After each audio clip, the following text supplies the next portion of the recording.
So you ask Frank a question like people are asking all the various LLMs, and it gives you the ability to interact with the data without having to be a data analyst or a data scientist or having to work with your IT team and ask it questions and build on those questions. It brings back the code that takes to then interrogate that data repeatedly, deterministically, the same time every way. LLMs are probabilistic. They can give you different answers all the time. But when you bring back the code and that code understands how to interrogate that data, then it becomes much more certain that you're going to get the same result every time.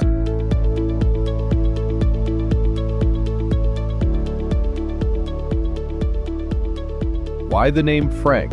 It's in kind of the name. We wanted the idea of being able to ask questions and have a real response. And so that's, Frank has that underlining tone, meaning truthful, like a frank answer, an honest answer. And that's really where it came from. And we, obviously there's this whole personification of all these different AI systems, whether that's Ask Siri or Google or pick your various naming. We thought we should fall in line with the personification and of these types of texts, and it's catchy, and hopefully people think, well, I'll just ask Frank how to do this. How is AI changing trade surveillance from reactive monitoring to proactive detection?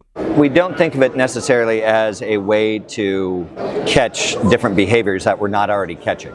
We think of Frank and AI in general as ways to enhance your ability to work more efficiently. And so that is sifting through more alerts, sifting through the data more efficiently, working through some of the cases that, repeating and creating workflows that are more efficient to your business, as compared to all of a sudden, we weren't able to detect this before, now we can using AI. That's not really, we've had all sorts of different experiments since we started to try to use different technologies in the alert generation. What we try to do is marry the use case with the right tech and the most optimal tech. And so we try to apply procedural approach or rules-based approach in certain ways, and AI in certain ways, and machine learning in other ways. And so we really try to bring the best of these tech stacks to bear in the platform in general. You don't want machine learning, for instance, in certain behaviors, because you need a yes or no. You need a binary response. And if you are using certain texts that don't provide you a binary response, you put yourself in a bad position. What are the benefits of your new Pulse dashboard? We are always working towards giving visuals, giving ways for our clients to drill into the data as quickly as they can.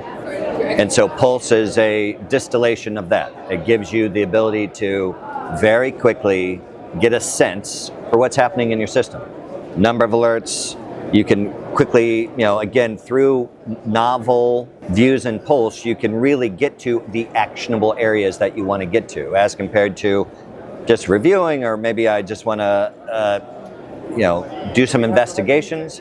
Pulse really just drives you right to where the issues that you want to look into. These systems generate a lot of information, and sometimes there's a lot of noise.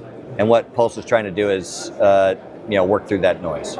What surveillance compliance considerations are unique to prediction markets? There are a lot of challenges here, right, with the prediction markets, and really the types of data that we have to ingest to bring this level of integrity that a lot of these prediction markets are trying to achieve is really challenging. Capital markets, the data relatively is structured, right? We know the data feeds from the CME and the ICE and the SGX, and it's predictable and very structured. With prediction markets, you're working with a whole bunch of counterparties that have never had to produce, normal data feeds on top of it. And then you also need to tap into non-standard type of data feeds, whether that's sentiment, whether that's social media, whether that's, betting, statistics from a sports book, as you talked about, cameras on a casino floor.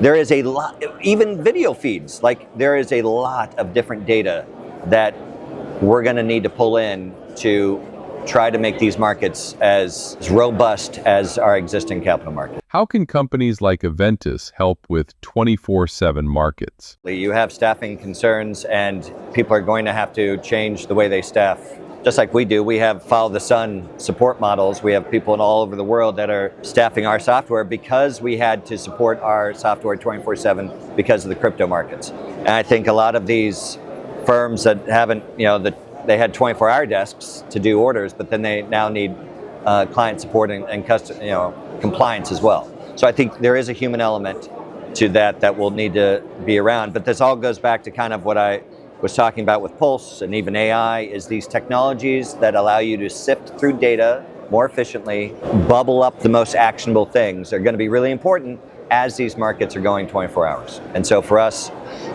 we've already understood how the back end has to work, right? Because of the crypto markets running 24 hours a day. It's the people side that has to catch up to the technology. And so I think that will be probably the most interesting thing going forward.